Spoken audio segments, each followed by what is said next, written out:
Doutor Guilherme, Vossa Excelência, a palavra.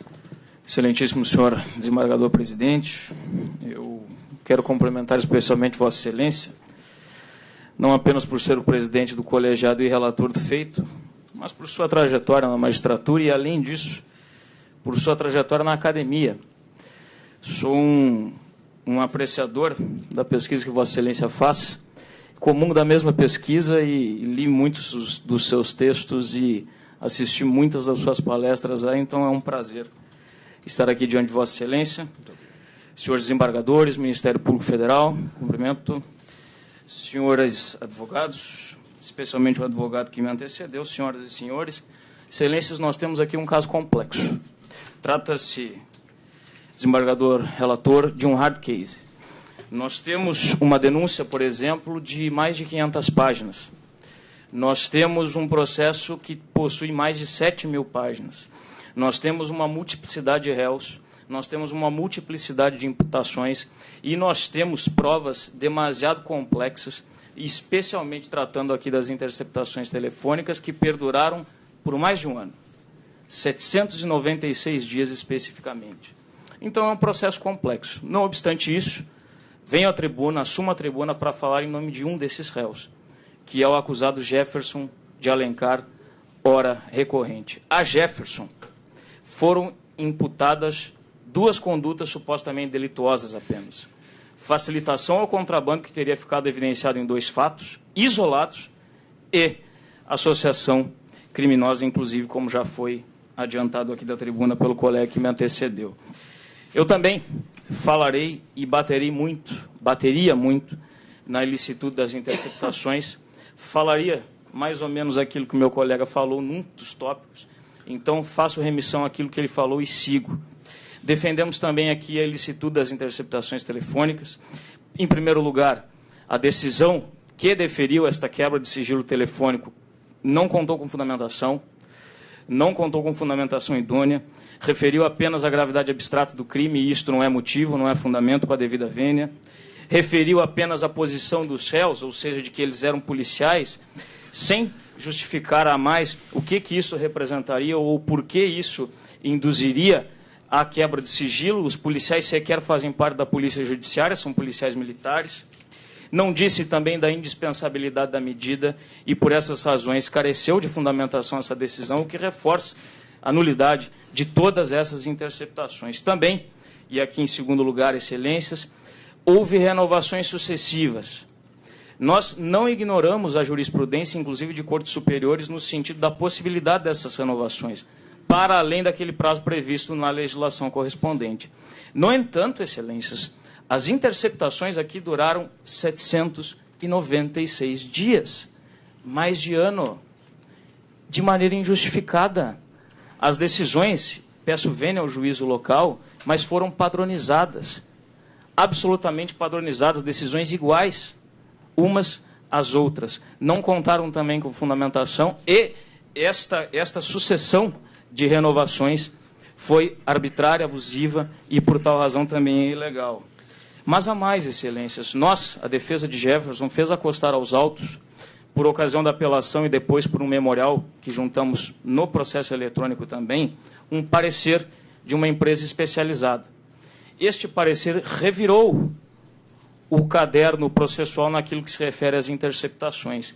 E, a partir desse parecer, várias incongruências foram verificadas e eu passo a narrá-las em resumo. A primeira, de todo o conteúdo relativo a essas interceptações, cerca de 243 mil arquivos, em cerca de 243 mil arquivos, as interceptações ou foram realizadas fora do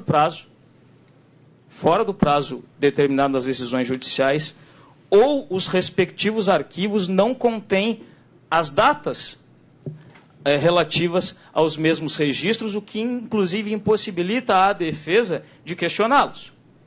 Então, nós temos essa incongruência que, em percentual, ataca cerca de 33% de todas as interceptações, de todo esse conteúdo que se encontra no processo. Mas, há mais, a indicação de interceptações sobrepostas. E o que seria isso? Interceptações realizadas supostamente no mesmo dia E no mesmo horário, que é impossível o sujeito falar com 2 pessoas ou com 3 pessoas ao mesmo tempo. E isto, em percentual, representa cerca de 17% deste conteúdo. E há mais ainda. Há identificação de interceptações consecutivas. E o que é isso? Interceptações cujo espaço de tempo entre uma e outra não passam de 3 segundos. E também é impossível que um sujeito mantenha um diálogo aqui e acolá com uma diferenciação de 3 segundos aproximadamente. Isso está no parecer, excelências, não são palavras minhas, o estudo é técnico e consta nos autos. Há uma sucessão de ilegalidades, de nulidades e de incongruências nessas interceptações, a prova é ilícita, por todas essas razões que aqui narro. Passo, se acaso vencidas, melhor dizendo, as preliminares, o que nós não esperamos, eu passo ao mérito, e ao mérito rapidamente, nesses 4 minutos que me restam, digo que as imputações formuladas em detrimento de Jefferson são 2, como disse no início, facilitação ao contrabando e organização criminosa. Falo primeiramente da facilitação ao contrabando. São 2 os fatos aqui. O primeiro teria ocorrido em março de 2013.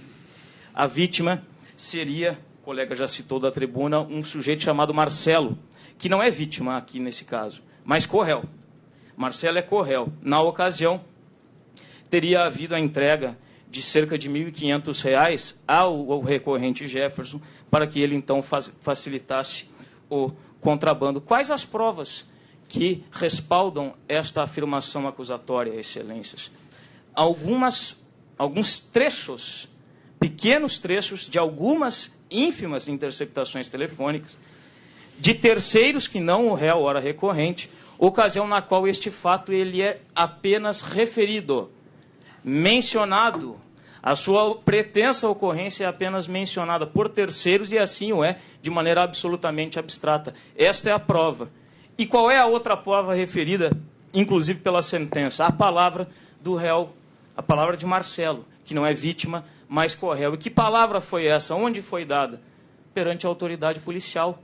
Em juízo, ele não ratificou o que disse. Perante o contraditório, submetido ao contraditório, ele não ratificou o que disse na polícia, mas permaneceu em silêncio. Isto não é prova a ser utilizada para condenar ninguém.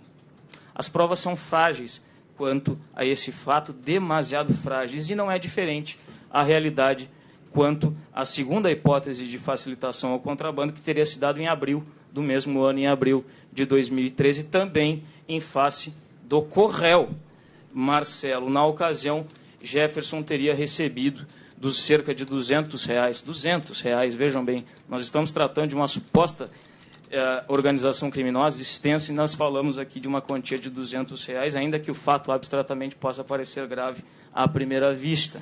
Este é o fato. E qual a prova, excelências?